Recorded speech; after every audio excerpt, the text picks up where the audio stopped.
Hi, I'm Bob Herbert. Welcome to oped.tv. Women comprise nearly half of America's workforce. 3/4 of those women will become pregnant at some point during their working lives. What happens when that pregnancy interferes with some of a worker's normal duties? When a delivery person can no longer lift heavy objects, or a police officer is unable to chase a criminal suspect, or complications or even routine doctor's appointments require a worker to take some time off. Should an employer have the right to fire those workers or force them into an unpaid leave? What accommodations should be made? And what obligations do we have as members of the larger society to minimize the economic risks and other problems that face pregnant women in the workplace? We'll explore these issues with my guest, Gillian Thomas, a lawyer who has specialized in employment and women's rights issues, most recently at the U.S. Equal Employment Opportunity Commission. Gillian, welcome. Thanks so much. Thanks for having me. So there's a case before the Supreme Court right now, Young versus United Parcel Service, that embodies these issues that I was just commenting on. First, just explain that case and we'll talk about it. Sure. It was argued on December 3rd, so just a few weeks ago, and the case involves Peggy Young, who was a part-time driver for the parcel delivery service out of their Landover, Maryland facility. She became pregnant in the summer of 2006, and her doctor advised her to refrain from lifting anything over 20 pounds, which is a very common restriction. She rarely had to lift anything that weight, but UPS did have a policy for accommodating workers who were temporarily unable to do their duties, so Ms. Young applied under that policy. And she was denied, and what the company told her was, well, this is limited to just 3 circumstances, none of which include pregnancy. The first is if you have an on-the-job injury. The second is if you qualify as someone with a disability under the Americans with Disabilities Act, or ADA, and a quote-unquote normal pregnancy doesn't qualify.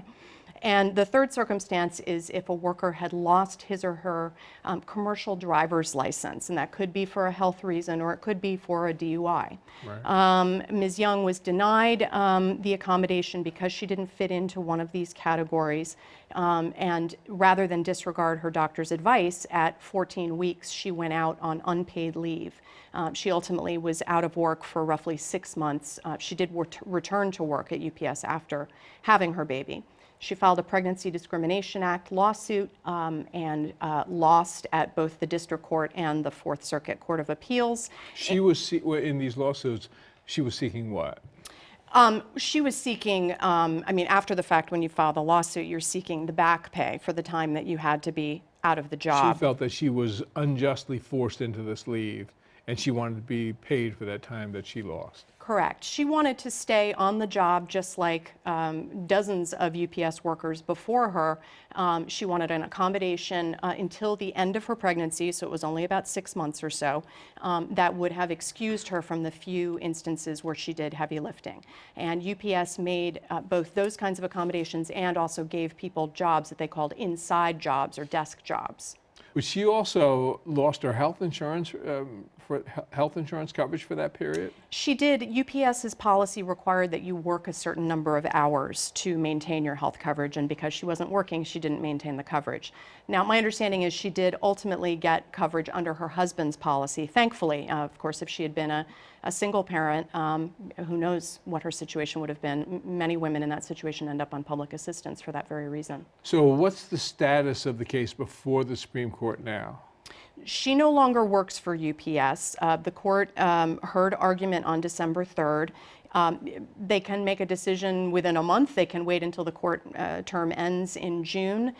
The chatter I've heard is that there will be a decision probably somewhere in the middle, around March or April, not right away and not at the end of the term.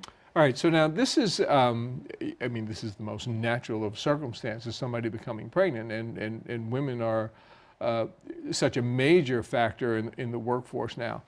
But it can be problematic in the sense that it can change your ability to do certain tasks. So what are some of the things that pregnant women, just in a general sense, run into in the workplace? Absolutely. Pregnancy is a major medical event and not just childbirth. It's long before a woman has her child that it's a complicating medical reality. So the cases that have come out have involved frequently lifting restrictions. And I should just add, parenthetically, a lot of times doctors are sort of imposing these restrictions unthinkingly, just because it's become kind of a matter of tradition almost to impose a lifting restriction. One thing that's come out of this case is trying to encourage doctors to speak very closely with their patients about exactly what their jobs entail and what restrictions are necessary. But lifting restrictions are very common.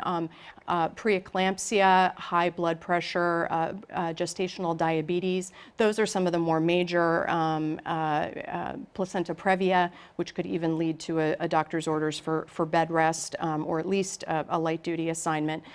But then there are also there's interference with a job that just can come from severe morning sickness or needing to remain hydrated. There have been actual cases documented repeatedly of women, say, in a retail setting where they're dealing with customers, asking to keep a water bottle with them at all times on the advice of their doctors, and employers have denied that.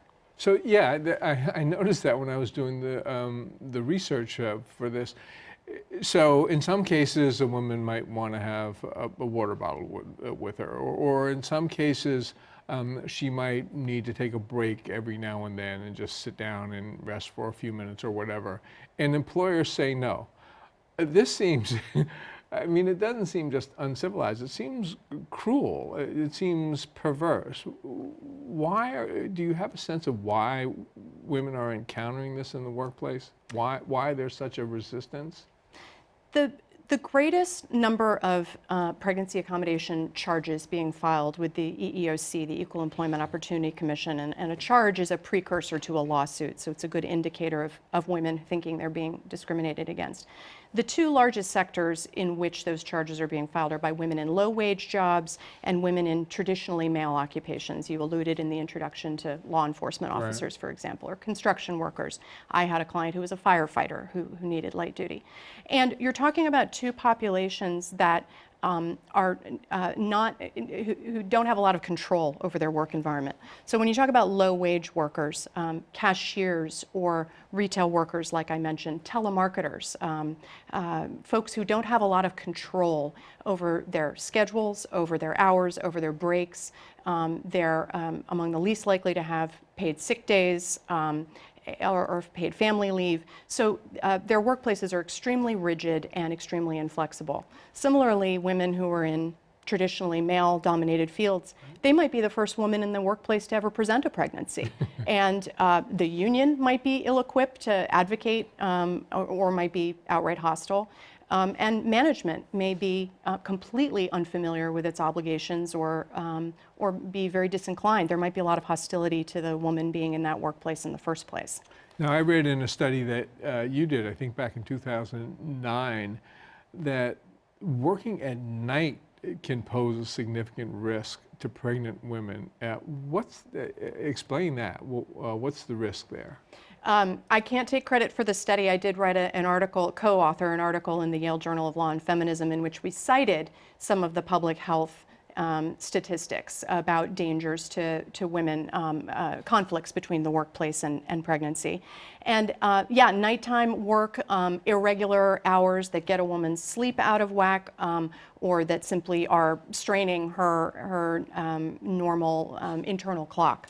Can be very stressful. And so that's another kind of accommodation, is women asking to be excused from overtime work or to have their schedule in some other way normalized. So this is a really serious problem, because if you're forced to leave your job, you lose your paycheck. So you're pregnant, there's going to be an additional family member at the end of this pregnancy, and that's exactly the time when you're losing your paycheck. So in the real world, what have you seen happen with some of the women who have been forced out of the workplace?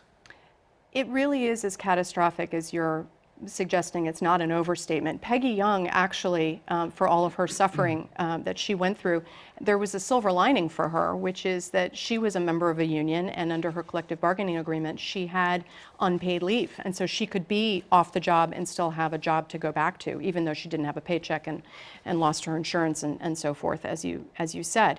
But for women who were in low-wage jobs or otherwise not unionized or protected, even if they're lucky enough to be protected by the Family Medical Leave Act, and I'm sure you know that roughly 40% of the workforce isn't covered by the Family Medical Leave Act. Even if they're lucky enough to be covered by the Family Medical Leave Act, that 12 weeks runs out before, so they have job protection for a little while, runs out before they give birth.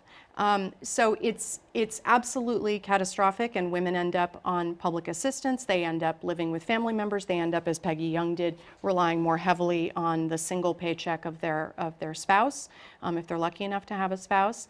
It is really dire consequences. This child comes into the world in a tougher set of circumstances than he or she might otherwise have faced. And when you're talking with if you're talking about low-wage women, it's already a tough situation. So, I mean, it just seems really weird and kind of ugly all around.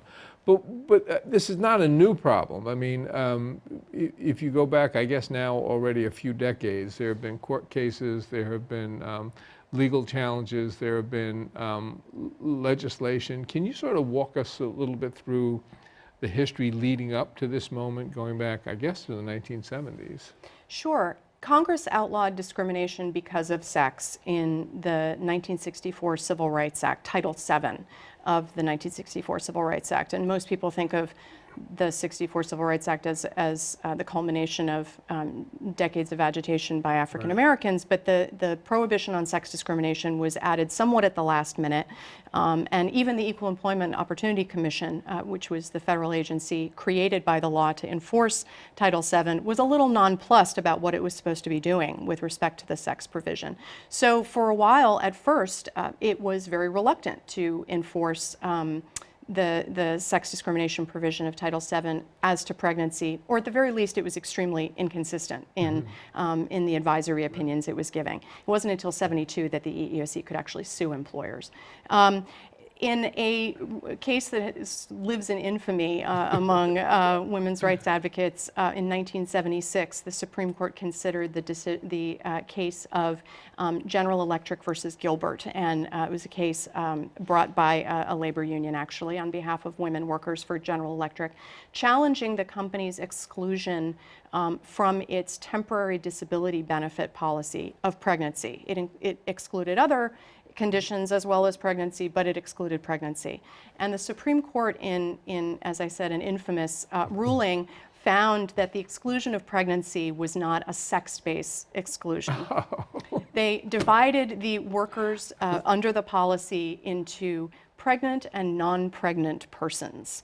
And because the non-pregnant persons included women as well as men, it concluded that that was not a sex-based distinction under Title VII.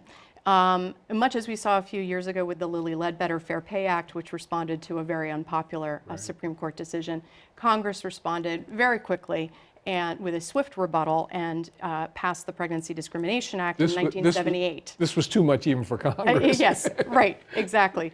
And even Congress realized this was not what we intended to be doing with the sex discrimination provision of Title VII. And by that point, I should add parenthetically, even though sex was added somewhat at the last minute in '64, in '72 there had been an amendment to the law that had expanded, as I mentioned, the EEOC's enforcement powers, extended the law's coverage to state and local governments, as well as private employers. So Congress had reiterated its commitment to sex discrimination in the interim. The EEOC had gotten on board in the interim with calling pregnancy discrimination sex discrimination.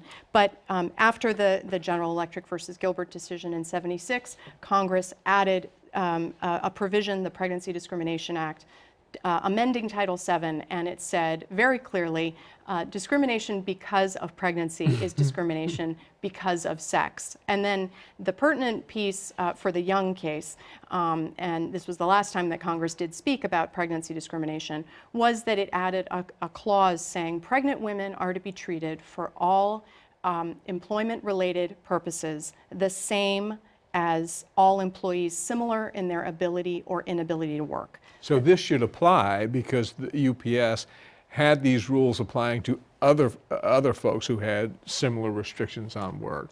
Exactly. But the courts below the Supreme Court have said it does not apply. The Fourth Circuit, which is the appeals court that covered Maryland and heard this case, used reasoning strikingly similar to the Supreme Court in Gilbert, which was seized upon, of course, by Ms. Young's lawyers and several of the justices during the argument as well, where the Fourth Circuit said, well, because pregnant workers are not the only ones disadvantaged by this light duty policy, then it's not discriminatory. Pregnancy isn't being singled out, and so it's not discriminatory.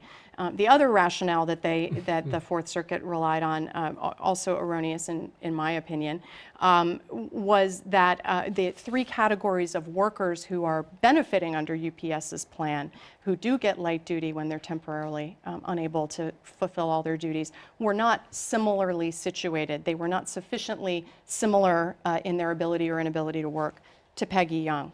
Well, which seems to me to be crazy, but nevertheless. And what might be considered kind of a strange development, there's a coalition of anti-abortion groups who signed on to this case on Peggy Young's side as friends of the court, I guess. Explain what that's about. It's pretty simple, and it is in line with the kind of dire consequences that you mentioned. If the theory, and it's not a theory, I've seen it in practice with my clients and heard from other attorneys about it as well. The idea is that if a woman is confronted with, we're not going to accommodate you, we're not going to allow you to continue earning a paycheck up until the time you give birth, so either disregard your doctor's orders or go on leave or leave your job, that women faced with that Hobson's choice are going to have abortions, and they are going to end their pregnancy so that they can continue working. And it's absolutely a very real issue, and that's where you found some rather strange bedfellows come together in this case. Right. Ideally, looking in kind of a broad sense at the issue of pregnancy in the workplace, what are some of the things that you'd like to see happen in terms of our overall approach to this issue? What needs to be done to make the workplace provide sufficient accommodations to women who become pregnant? Well, I think there are many such developments, and some are legal and some are more policy-based, I think. The first step legally would absolutely be for the court to rule in Peggy Young's behalf, and which is far from a certainty, of course.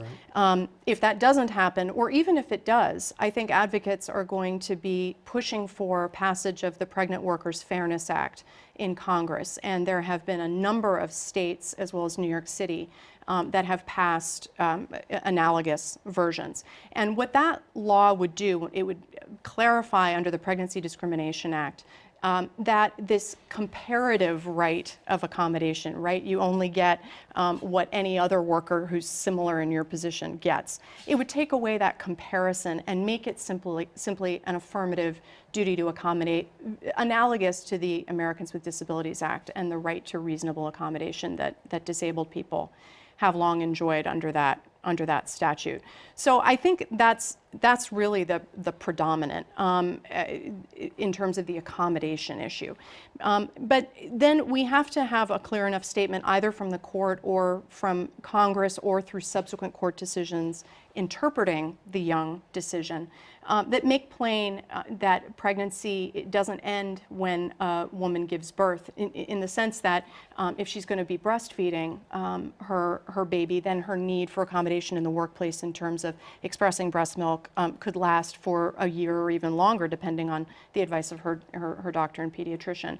And that realm of case law is extremely mixed. The right to accommodation for expressing breast milk at work, and there's been sort of a patchwork of laws that have sprung up, including the Affordable Care Act actually has an expressing breast milk provision. But then there's the whole range of policy revisions that need to take place. The provision of paid leave. Everyone knows the statistic about the United States being virtually alone in the world, certainly in the developed world, with respect to provision of paid leave. But then also paid sick days. I mean, 11% of the private employer workforce, 11% have any sort of paid leave, and close to 40% of them don't have any paid sick days. So when you're actually talking about the realities of being a parent, our workplace is vastly underprepared to deal with it. I mentioned that you've specialized in employment issues and especially issues that have to do with women in the workplace. What drew you to this line of work? You could have been a corporate lawyer and raking in tons of dough. Oh, you know what to me is most rewarding about being a lawyer, and I did practice corporate law for a brief period of time and have wonderful mentors and coworkers and friends still left from that time. So I'm not going to ever badmouth that track. But for me, clients were really the draw to being a lawyer, and hearing someone's story, having someone come into your office and tell you something really horrible is happening to me. And I've long felt that employment law is one of the few areas, along with probably criminal law, where people's actual freedom is at stake. Employment law is really one of those fields where you're really affecting people's lives. People spend most of their waking hours at work, and when their livelihood is threatened, when the stress of a paycheck being taken away is imposed on them, when they're harassed, when they've just gotten a raw deal just because of what they look like or who they are or who they love, it's traumatizing, truly. And so I was especially drawn to working with women because they, as we've been talking about in this conversation, have sort of multiple barriers of race and class and biology, pregnancy. It's really endlessly fascinating and interesting and troubling, and there's a lot of work to do, unfortunately. We've only got about a minute left, but are we making progress in this range of issues affecting women in the workplace? Are we improving? Is the situation stagnant? Are we slipping backwards? What's your take? I've looked a lot at where things were in '64 when the Civil Rights Act was passed, and of course, big difference since then, obviously. Yes. I mean, it was Mad Men, right? And yes, and now exactly we've right. had multiple female, secretaries of state, and we're going to have at least one CEOs maybe, and right, yeah. and maybe more than one presidential nominee. So obviously, the world has changed. The words sexual harassment weren't even included in the Civil Rights Act. In the Civil Rights Act, that was something that was created through court decisions. So, and now people take sensitivity training, once a year. So there are vast changes and vast differences. At the same time, sex segregation of the workforce remains a massive problem, which leads to massive income inequality that has not been addressed by the law, and in some ways is being made worse by court decisions. So, the women at the margins, women of color, immigrant women, women in low-wage jobs, single mothers, they're all one sick child away or one other kind of misfortune away from really serious economic devastation. So we've still got work to do, but very much. Maybe we'll have you back and we'll talk a little more. We'll have some good talk a news. little more about it. That'd be great. Gillian Thomas, thank you so much. I appreciate it. Thank you. Right. We'll be back in a moment with a final word.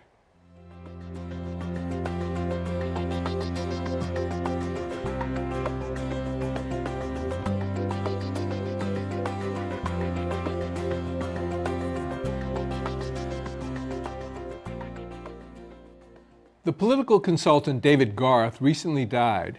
Never particularly well known among voters, he was considered a high priest, sometimes the high priest, by office holders, office seekers, and other political insiders, especially in New York.